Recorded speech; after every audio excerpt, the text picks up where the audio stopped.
வானத்தையும் பூமியையும் படைத்த சர்வ வல்லம் உள்ள தேவனை ஸ்தோத்தரிப்போமாக. இரவு முழுவதும் கண்ணின் மணி போல பாதுகாத்து இந்த புதிய நாளை காணும்படியாக நவம்பர் 6ஆம் தேதிக்குள்ளாக நம்ம வழி நடத்தி வந்த தேவனுக்கு நன்றி செலுத்துவோமா? பரிசுத்தமுள்ள எங்கள் நல்ல தகப்பனே, ஸ்தோத்தரிக்கிறோம், துதிக்கிறோம் ராஜா. இந்த காலை நேரத்திலும் உம்மை நோக்கி பார்க்கக்கூடிய கிருபையை கொடுத்ததற்காக நன்றி தகப்பனே.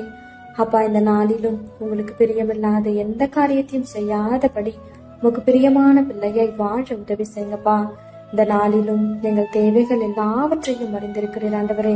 அதன்படி எங்கள் தேவைகளை சந்தித்து நாங்கள் சோர்ந்து போகாதபடி உடைய வார்த்தை கொண்டு எங்களை குணப்படுத்துவீராக ஆண்டவரே. இந்த நாளிலும் எங்க கிட்ட யாராவது உதவி கேட்டாங்கன்னா அவங்களுக்கு இல்லைன்னு சொல்லாம முகம் கோணாமல் தகப்பனே, எங்க கிட்ட இருக்கிறது கொஞ்சம் கொடுத்து அவங்களுக்கு உதவி செய்யக்கூடிய ஒரு இருதயத்தை தாங்க ஏசப்பா. நீர் இறக்க குணம் உள்ளவரா இருக்கிறீர் ஆண்டவரே. அப்பா, நாங்களும் மற்றவர்களுக்கு இறங்கும்படியான ஒரு இருதயத்தை கொடுத்து எங்களை வழி நடத்துவீராக. உண்மை போல எல்லாரையும் நேசிக்கவும் எல்லாரிடத்திலும் தாழ்மையாய் நடந்து கொள்ளவும் நீர் கற்றுத்தாரும். இந்த காலை நேரத்தில் ஜெபிக்கிற ஒவ்வொருவரையும் ஆசீர்வதிங்கப்பா. அவர்கள் குடும்பங்களையும் சட்டைகளால மூடி மறைத்து பாதுகாத்துக் கொள்ளும். துதி கன மகிமையெல்லாம் ஒவ்வொருவருக்கே செலுத்துகிறோம். இயேசு கிறிஸ்துவின் இனிய நாமத்தில் ஜெபிக்கிறோம் எங்கள் ஜீவனுள்ள நல்ல பிதாவே, ஆமென்.